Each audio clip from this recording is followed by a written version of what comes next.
metabolic health matters for everything. It matters for hormonal health. It matters for immune system, brain function, everything. So what I've noticed is if I can go to the most simple concept that the body has to be able to do to heal and to let all other systems work, it is we have to have balanced blood sugar. So, but here's the crazy part. This is the mind-blowing part, is that it's our microbes, we're back at the microbes, that are going to determine when we eat a meal what the blood sugar level will be from that meal. So a lot of people I saw in my world, in the fasting world, they were like, I'm doing everything you're telling me, but I can't seem to get into ketosis and I can't seem to bring my blood sugar down.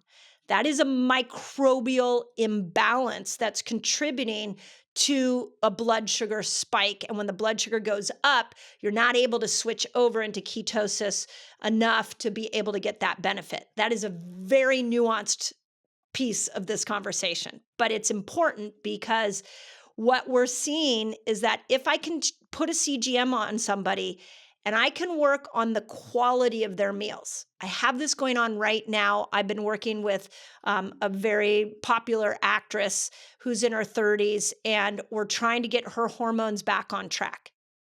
Okay, I didn't start with giving her a bunch of fancy supplements. I started with how do we get your blood sugar stable? And she was really leaning towards a vegan lifestyle. And so we put it on and I said, okay, just eat what you normally eat. And there were like a ton of spikes going up and down and up and down. And so now what I have her doing is, okay, can you put a fat with each one of those meals and let's see what the spikes do? Well, the spikes started coming down. Then I said, okay, can we add some protein in there? And this is where I'm not anti-vegetarian, but I had to get her to add in a little more either protein powder. She was a pescatarian. So she's experimenting with a little more meats, and adding those in with each meal. And you just see the blood sugar stabilizing.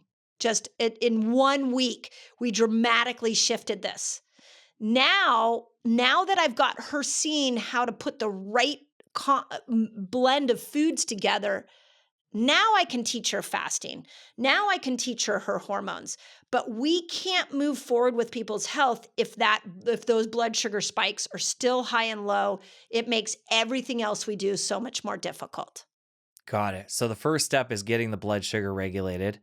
This is new information to me where you talked about the microbiome being why there's that person-to-person variance, because I've known about the variance, and that's why the CGM can be so powerful, because we're going to all react differently to different foods.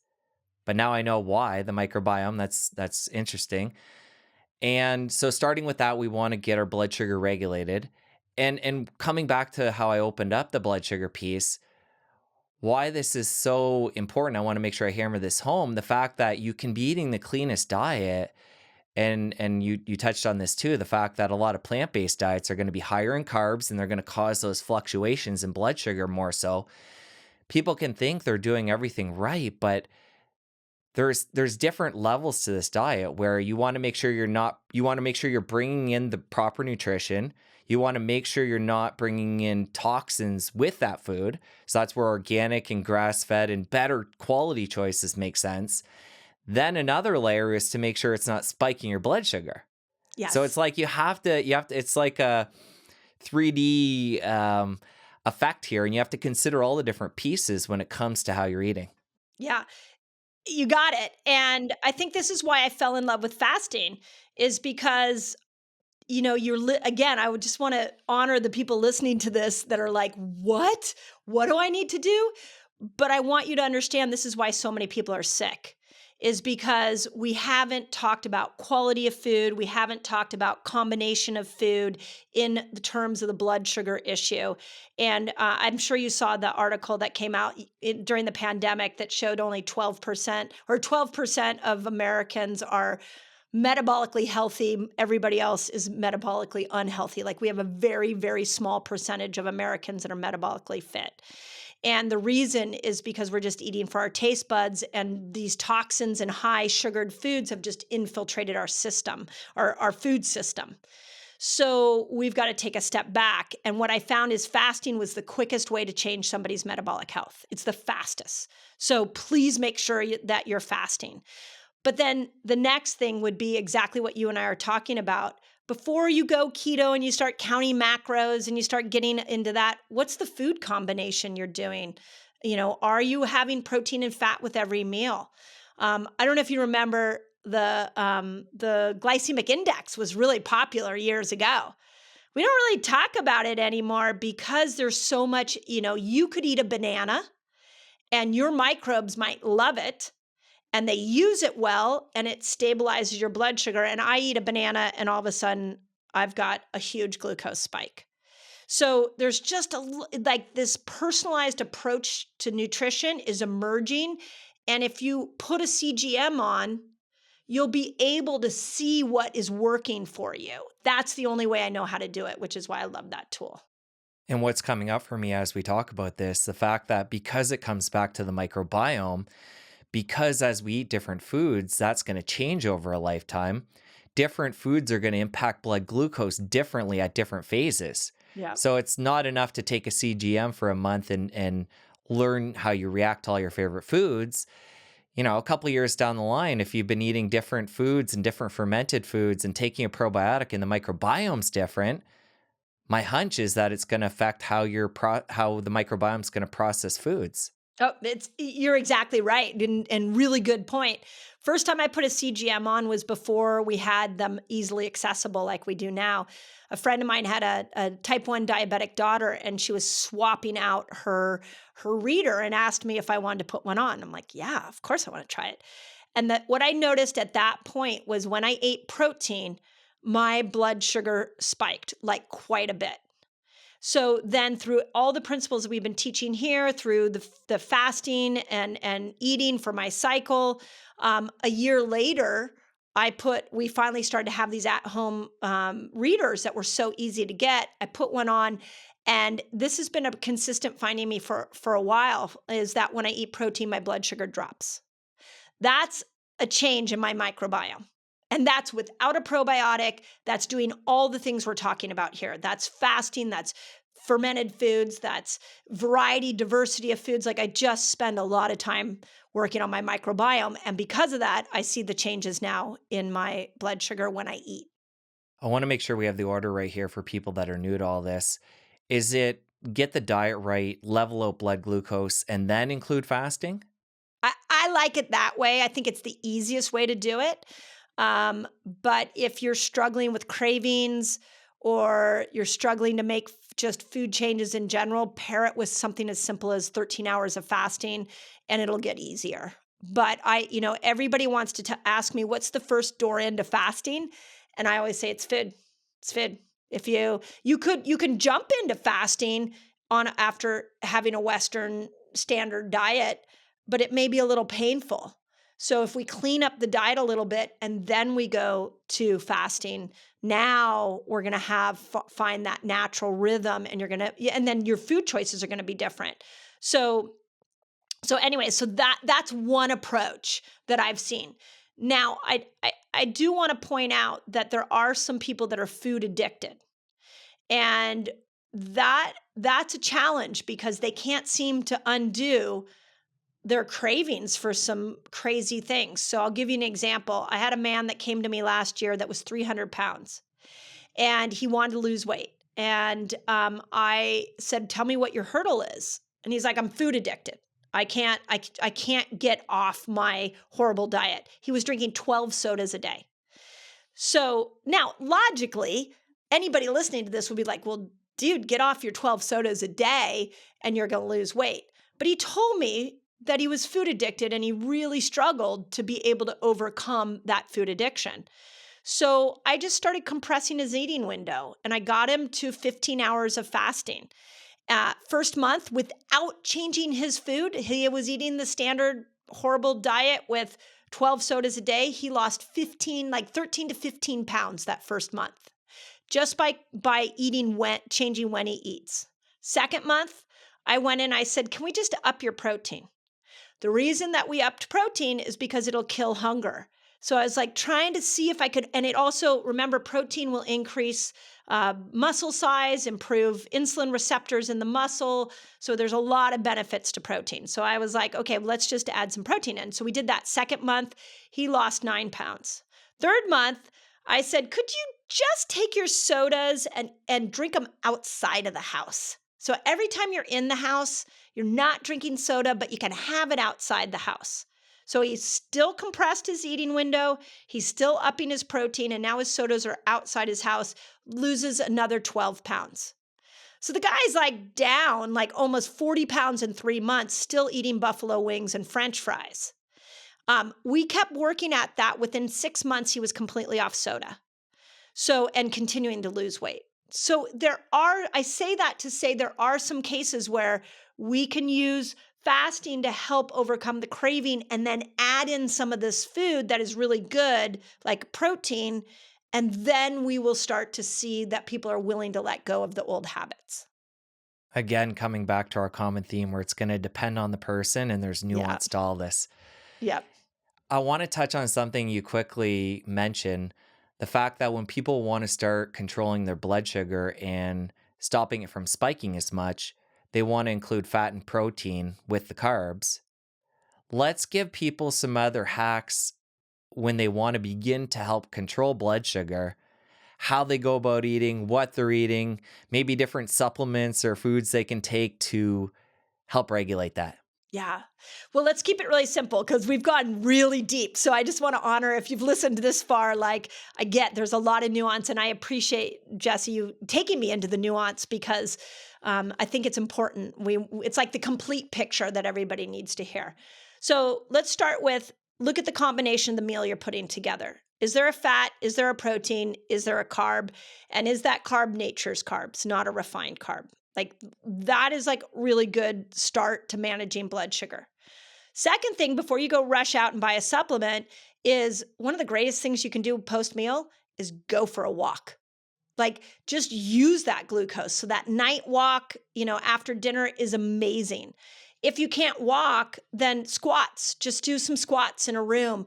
And because your legs, your thighs, and your glutes are big muscles. So if you just do 25, 50 squats after every single big meal, you're going to start to force that glucose to go into the muscles and power up the muscles. So super easy to do. And they don't cost any money, either of those. My third hack, one that everybody loves, and I resisted doing this video on YouTube. Everybody asked me for the longest time, could you please talk about apple cider vinegar? And I was like, okay, I don't really like apple cider vinegar, but there are some cool benefits. And the science shows that if you have a tablespoon of apple cider vinegar, either before your meal or even post meal, that it has the benefit of balancing your blood sugar. So try some apple cider vinegar around that meal and see how you do. Now, beyond that, we've got things like cinnamon and berberine, and we've got some other really interesting nutrients. So let's put this in the context of like a faster. Let's say you drink coffee and you like having some milk in it and it spikes your blood sugar. Try putting some cinnamon in it. See if you can start to and see how that will potentially lower your blood sugar.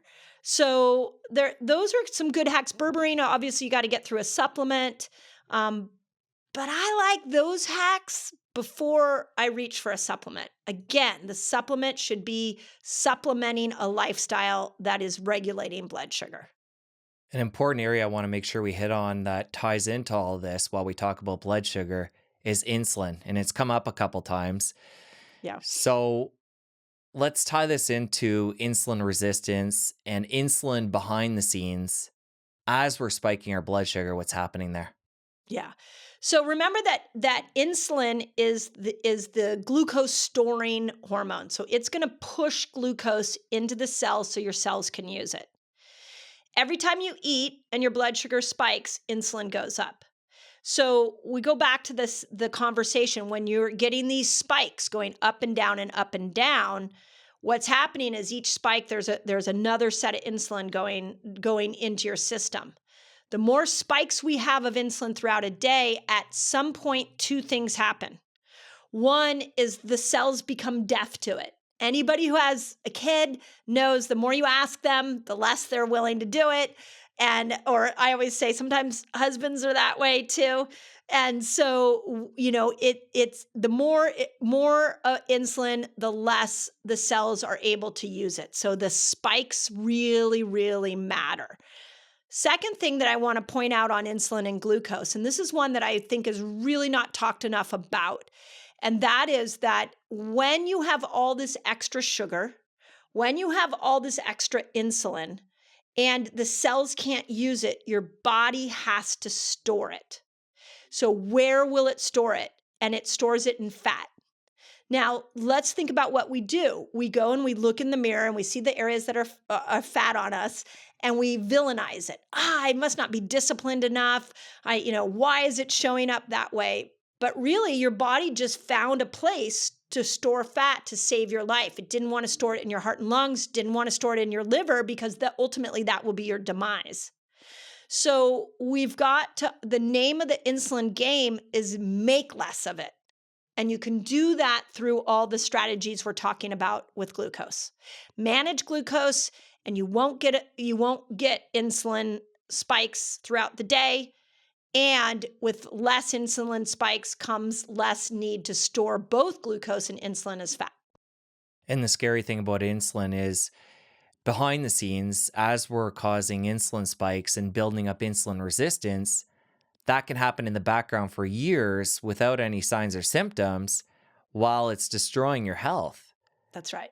It's important to be aware of all this because insulin resistance, again, can be destroying things and you only realize that later on down the line when things are totally falling apart. Yeah. A really good measurement of where you are on the insulin glucose sensitivity range is hemoglobin A1C. So if you're getting yearly blood work, your doctor's doing hemoglobin A1C. If it's above 5, then you are moving towards insulin resistance. If it's at 5 or less, you've got great glucose insulin sensitivity. And I want to point out one thing on hemoglobin A1C that is not talked about enough. If your hemoglobin A1C is 5.5 or it's 6, yes, they'll say you're pre-diabetic or you're diabetic. But really what that means is that your red blood cells, which are the cells that carry oxygen, are gummed up with glucose molecules. So they're not getting oxygen to your brain. They're not getting oxygen to your skin, to your muscles. You are not getting oxygenated because the glucose got stuck on the outside of that red blood cell. I personally think the two biggest measurements on blood tests that everybody should look at and everybody should run every year is they need to look at hemoglobin A1C and vitamin D. Those two are massively important for our long-term health. I just want to make sure I'm clear because I didn't know this. Hemoglobin A1C will catch insulin resistance? Yes. Because the way I understood it, it was blood glucose can be high for a period of time. We make more and more insulin as we become more resistant, trying to bring that glucose into the cells. And then again, we don't realize that we're having all kinds of blood sugar problems because we're making more insulin till years down the line and we're insulin resistant. But you're saying the A1C test will catch that. Yeah, because think about it. Insulin's there to push glucose into the cell so it can be used for energy by the mitochondria. But if hemoglobin A1C is high, that meant that the extra glucose not only went to fat, but it's gumming up the red blood cell. So that insulin system is not being used properly. If you enjoyed that clip, press here for the full episode. I'll see you over there. But what we're doing right now is we're just having women push on through every day of the month, and that's destroying her hormones. And now you've got PCOS, you've got infertility, you have mood disorders, you have menopause, perimenopause, like